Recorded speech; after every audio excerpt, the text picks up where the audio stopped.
ഇതിപ്പോൾ നിങ്ങൾ വിചാരിക്കും ഇവിടെ എന്തോ ബിൽഡിങ് ഉണ്ടാക്കാൻ വേണ്ടിയുള്ള പരിപാടിയാണെന്ന്. പക്ഷേ ഇതൊന്നുമല്ല. ഇത് താഴെ പുഴൻ്റെ സൈഡ് ഇടിഞ്ഞ് ഒരു വീട് വെള്ളത്തിലേക്ക് പോകാനുള്ള സാഹചര്യത്തിലപ്പോൾ ഉള്ളത്. അപ്പോൾ അതിന് വേണ്ടി ഒരു ഫണ്ട് പാസ്സായിട്ടുണ്ട്. ആ ഫണ്ട് പാസ്സായിട്ട് അതിൻ്റെ ആദ്യത്തെ പ്രൊസീജിയറാണിത്. അവിടെ ഇറക്കാനുള്ള കെട്ടാനുള്ള കല്ല് മൊത്തം ഇവിടെ ഇതേപോലെ അട്ടിട്ടിട്ടുണ്ട്. ഇനി അവർ വന്ന് അളന്ന് അത് ക്ലിയർ ചെയ്ത് അവർക്ക് കൺഫേം ചെയ്യണം.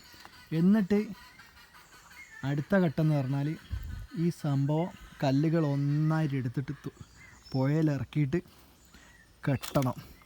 അപ്പോൾ ഏകദേശം ഇത് പാസ്സായ ഫണ്ടിൻ്റെ ഒരു പകുതി വരെ ഇപ്പം ഇവിടെ ചിലവായിട്ടുണ്ടാവും. ഇത് ഏകദേശം ഒരു മാസത്തോളമായിട്ട് തൊഴിലാളികളെ വെച്ച് ചെയ്ത പരിപാടിയാണ്. നിങ്ങൾ കാണാൻ പറ്റും, താഴത്താണ് ഈ കെട്ടേണ്ടത്. ആ കാണുന്ന മുതൽ ഇങ്ങനെ പോയിട്ട് താഴെ കണ്ടോ, സാധാരണ കെട്ടുന്നത് പോലെ നല്ല വൃത്തിയാക്കി വെച്ചിട്ടുണ്ട്. ഇതിൻ്റെ തൊട്ടപ്പുറത്തായിട്ട് വേറൊരു പറമ്പിൽ അതുകൊണ്ട് കേട്ടോ, അങ്ങോട്ട് നിങ്ങൾ കാണിച്ചു തരാം. ഈ വീടിൻ്റെ മിറ്റാണ് കാണുന്നത്. ഇവിടാണ് ഇടിഞ്ഞു പോയത്.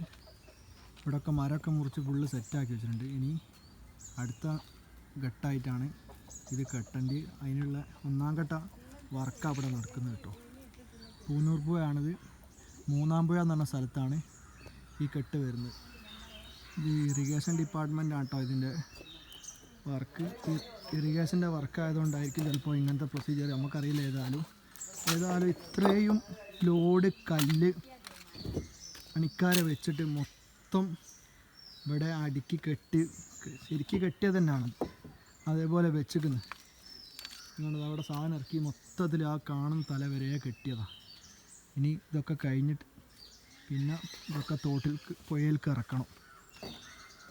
ഏതായാലും വലിയൊരു ഹ്യൂജ് പ്രൊജക്റ്റാണിത്. ഈ വീടിൻ്റെ മുകളിലൊക്കെ നല്ല വിള്ളലൊക്കെ വന്നിട്ടുണ്ട്. ഇനിയും ഈ വർക്ക് വൈകി പോയാൽ ഈ വീട് തന്നെ ചിലപ്പം വെള്ളത്തിൽ പോകാനുള്ള സാധ്യത ഉണ്ട്. ഒരുപാട് നിയമവിഷയങ്ങളൊക്കെ ഉണ്ടായിരുന്നു. ഏതായാലും അതൊക്കെ ക്ലിയറായിട്ടിപ്പോൾ തൽക്കാലത്തേക്ക് കാര്യങ്ങളൊക്കെ എളുപ്പത്തിൽ നീങ്ങിക്കൊണ്ടിരിക്കുകയാണ്. ഇനിയിപ്പോൾ അവർ വന്ന് എസ്റ്റിമേറ്റ് എടുത്ത് കഴിഞ്ഞാൽ പിന്നെ വേഗം തന്നെ വർക്ക് തുടങ്ങുമെന്ന് അവർ പറയുന്നത് കേട്ടത്. ഇത് 2 മീറ്ററോളം താഴേക്ക് ഇതിൻ്റെ ഫൗണ്ടേഷൻ ഉണ്ടാവുമെന്നാണ് പറയുന്നത്. ഫൗണ്ടേഷൻ ഇടാനുള്ള കല്ലാണ് പോലുത്. ഇതിൻ്റെ മുകളിലേക്ക് കെട്ടാനുള്ള കല്ല് വന്നിട്ട് അങ്ങനെ തന്നെ അടിയിലേക്ക് എടുത്തിട്ടു എന്നാണ് പറയും. 112 മീറ്റർ എങ്ങാനും ഉണ്ട് എന്നാണ് ഇപ്പോൾ ഇവിടുന്ന് ഇവർ പറഞ്ഞത്, വീട്ടുകാർ പറഞ്ഞു കേട്ടോ.